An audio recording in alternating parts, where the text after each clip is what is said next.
All right, so today, guys, we're going to be starting our introduction into quadratic. So what I'd like you to do in your journal right now, I need you guys to write down f of x equals x squared. And then you're going to make this little table right here. And then you're going to draw this graph right here because we're going to be talking about that. So make sure you have it in your journal because I'm not going to be helping anybody with their stuff until they do what I ask them to do. So right now, we're going to label this, ready? Quadratic. Quadratic function. Okay? This is a quadratic function. And right here, this is the equation that goes with, now you could also say y equals x squared. This is function notation. So if you would please, make sure you put in your journal, we're dealing with quadratic functions. So make sure you put this into your journal. Pause the video, make sure you have all these points plotted because we're going to be drawing on this graph. All right. Now, f of x equals x squared, or y equals x squared. We call that the parent function. So if you would please put parent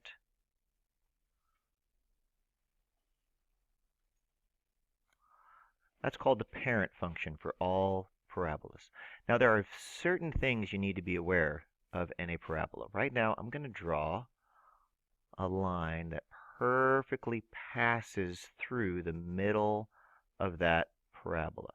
Now that's a very important line and you need to know its name. So put a little arrow here.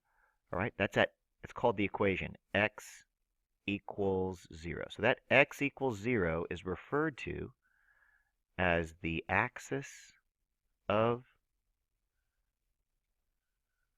symmetry. That's the axis of symmetry. Now, an axis of symmetry always passes through the middle of a parabola. So if you're wondering what a parabola is, I'm just going to put a little arrow here. We call this a parabola. A parabola is what's made in a quadratic function. And the parent function, this point is pretty much everything. All right? So, yes, that is at 0, 0. And yes, that is the origin. Okay? But in our particular parent function, this represents what's called the vertex of the parabola. It is also considered to be the minimum in the graph. That's called a minimum. All right. What else? See here. It's also called the x-intercept, and it's also the y-intercept of the graph. So it's everything right there. So we have, how many solutions would this graph have? We would say it has one solution, because it only touches the x-axis, which this is the x-axis, this is the y-axis. It only touches it once. So it's all of these things. All right, I'm going to put 3, 4, we'll put 5. It has one solution. It's the vertex, it's the minimum, it's the x-intercept, it's the y-intercept. It has one solution. This is the parent function for all parabolas. But not all parabolas look like this. All right. So what we're going to do right now is we are going to draw a parabola, and we're going to come up with all of its information together. So right now I want you to draw with me the next parabola. So right here, what we're going to do is I want you to draw an x-axis. You might have to switch pages.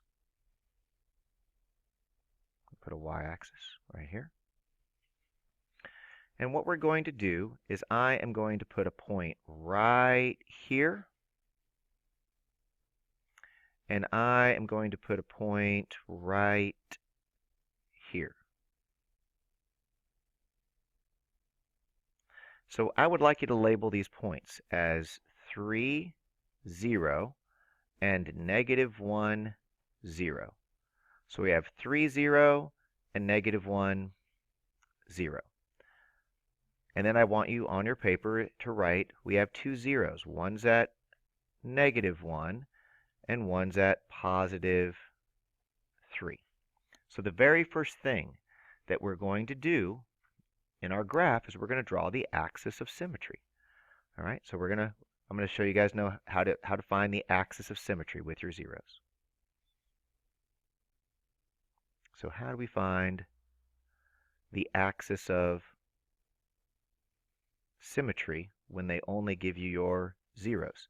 You take one zero, you add it to the other zero, and you always divide by 2. So you take 1 0, you add it to the other 0, and then you divide by 2. Well, what's negative 1 plus 3? 2. What's 2 divided by 2? 1, which means we have an axis of symmetry at x equals 1. Because it always goes what? Perfectly down the middle of the parabola. So could you guys please draw in your axis of symmetry?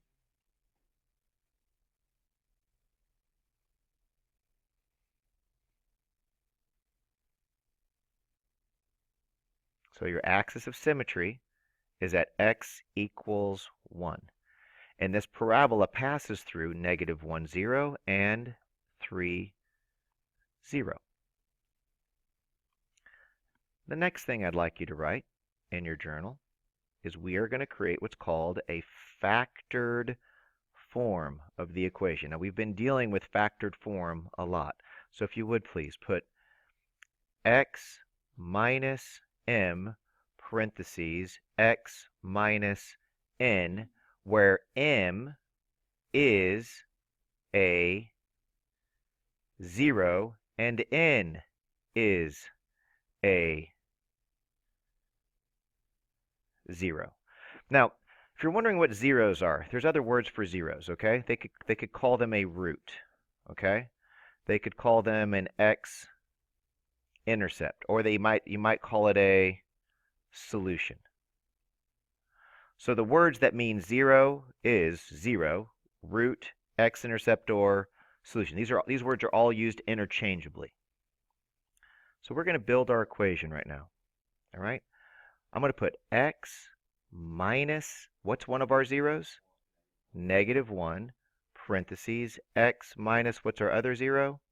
3. So if you would please put x plus 1 and x minus 3 and set it equal to 0. So make sure you set it equal to 0. We're going to be building our equation. All right? So our vertex, everybody, our vertex in our parabola will have the number 1 as its coordinate. So the x value for our vertex is definitely going to be the number 1. I want to make sure you know how to find the y value of your vertex. So here's our equation right there. What number will I plug in for my vertex to find my y value for my vertex? I want you to plug in the number 1 right here, and I want you to plug in the number 1 right there. So let's see what we got. 1 second, I have a question. So what is 1 plus 1? That's 2. What's 1 minus 3? Negative 2. 2 times negative 2 is negative 4. So my vertex is going to be at 1, negative 4. So if you right here would put right here 1, 1, 2, 3, 4, put a point right there. And what I'd like you to do from there is carefully just draw a curve going through this 0, going up, and then draw the other side right there. And there's our parabola. This right here represents the what? Represents the vertex, which is at a 1, negative 4. This is also known as a minimum. Okay? That's the lowest point. So it's called a minimum. This is what it is in factored form. What would it be in standard form? So this is the last thing we're going to talk about, and then you guys will be done with all of this. This is our last thing. What I want you guys to do right now, you have the graph, you have the zeros, you have the axis of symmetry, you have the vertex. What I'd like you to do is I'd like you to write standard form. So in your journals, write standard form. So this is the last thing I want you to do. I want you to write standard form. ax squared plus bx plus c equals 0. Now this was our equation in factored form. It was x plus 1 and x minus 3. That was our equation in factored form. But I want you to write standard form because I want you to know what standard form looks like. If we were to use the FOIL method or the array method, our answer would be x squared. 1 minus 3 is negative 2x. 1 times negative 3 is negative 3. We've been practicing factoring. Okay, you probably saw one of these equations yesterday. This is your equation in standard form right there. So this, what do we call this? We call this factored. And this is factored form. This is standard form, just to make sure you understand. These are factored. This is standard. Okay? Factored form helps you find your zeros. Standard form helps you find your y-intercept. So in standard form, here's the two things that you need to be aware of in standard form. If you would, put a little arrow going towards the C right here. Draw a little arrow going towards the C. This will always be your y-intercept. So what would be our y-intercept in this particular function? Right? That's our y-intercept. Now I tried to graph it to the best of my abilities over here. Let's see if I got it just accidentally, all right? Hey, I did a pretty good job. Check it out. Would you guys agree that I hit the y-intercept even though I didn't necessarily do it intentionally when I drew my parabola? There's my y-intercept at negative 3. So what does standard form always give you? The y-intercept. What does factored form give you? Your zeros. What number would I plug in here to make it equal to 0? Negative 1. What number would I plug in here to make it equal to 0? Positive 3. So it gives us our zeros. Now, the equation that I used over and over and over again in standard form is the axis of symmetry. You can get the axis of symmetry just by the equation. Here's your formula that you're going to put in your journal. X equals negative b over 2a. This is the last formula I want you guys to put into your journal today. X equals negative b over 2a. That's how you find your axis of symmetry. You're like, what the heck is b? What the heck is a? So right now, let's take a look at our equation. Our equation says x squared minus 2x minus 3. Identify a, b, and c. So I know you can't see it, but what number is my a value? Yeah, correct. My a value is 1. What's my b value? Negative 2. And what's my c value? Negative 3. So check this out. If I put x equals negative, what's my b value? My b value is negative 2 over 2 times my a value, which is a 1. A negative times a negative is a positive. So I get 2 over 2. And what does x end up equaling? It equals the number 1. And what did we already know our axis of symmetry to be just by graphing it? X equals 1. This is if you aren't given a graph.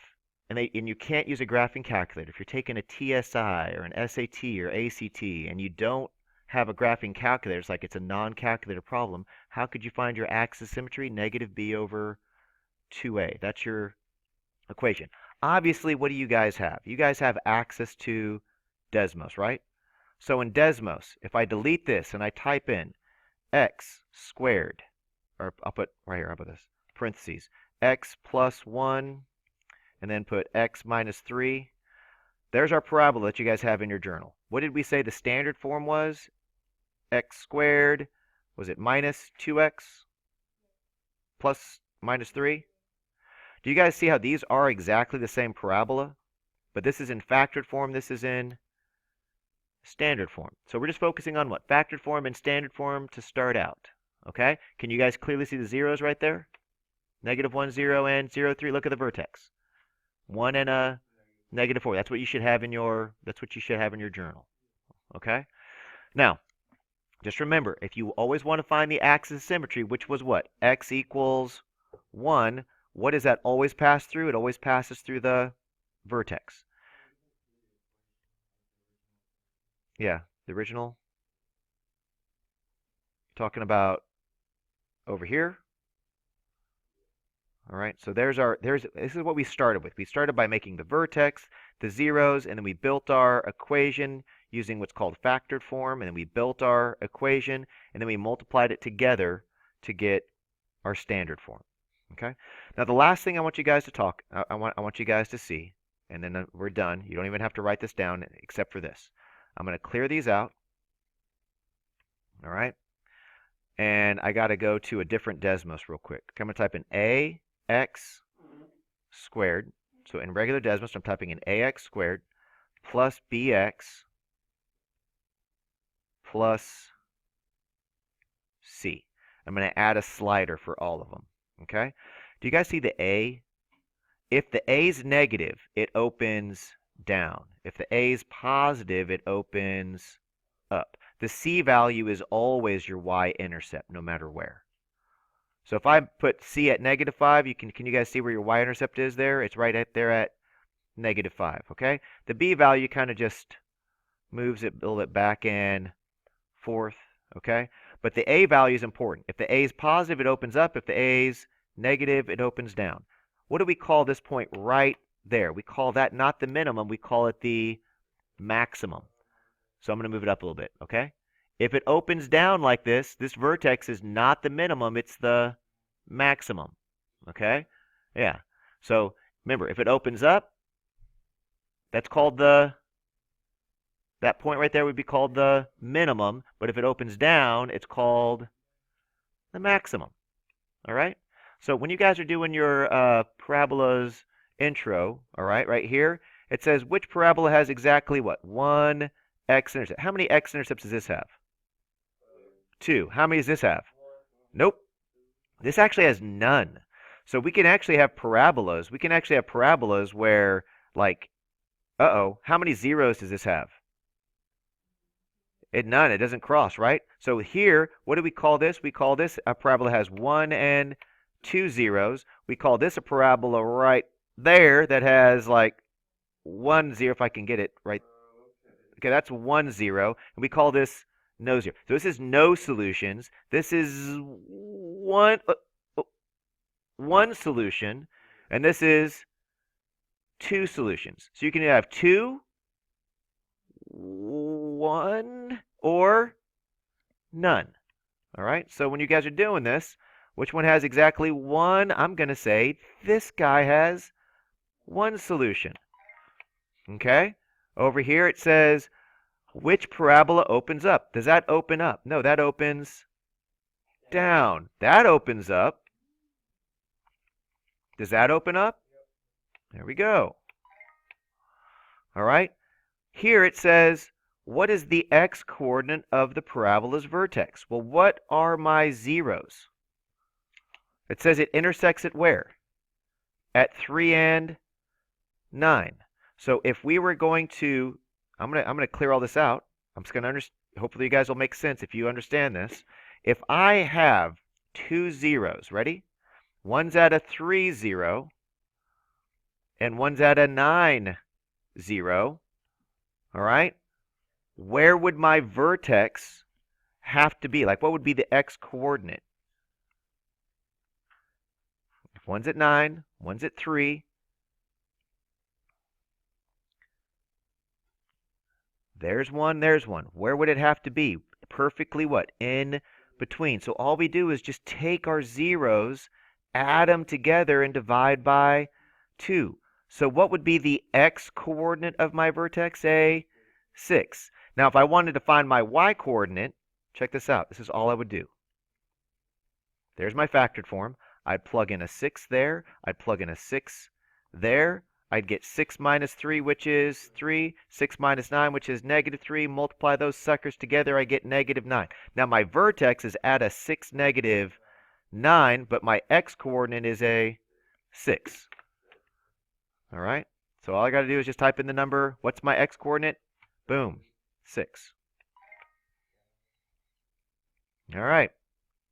Graph a parabola whose x-intercepts are at negative 3 and 5 and whose minimum value is negative 4. Okay, minimum value is where?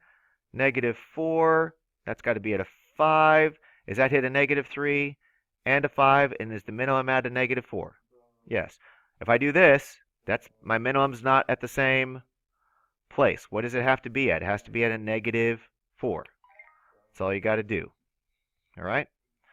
Now, go ahead and work on that. We'll worry about how to interpret stuff later, okay? Just get that one done, then we'll focus on the interpreting.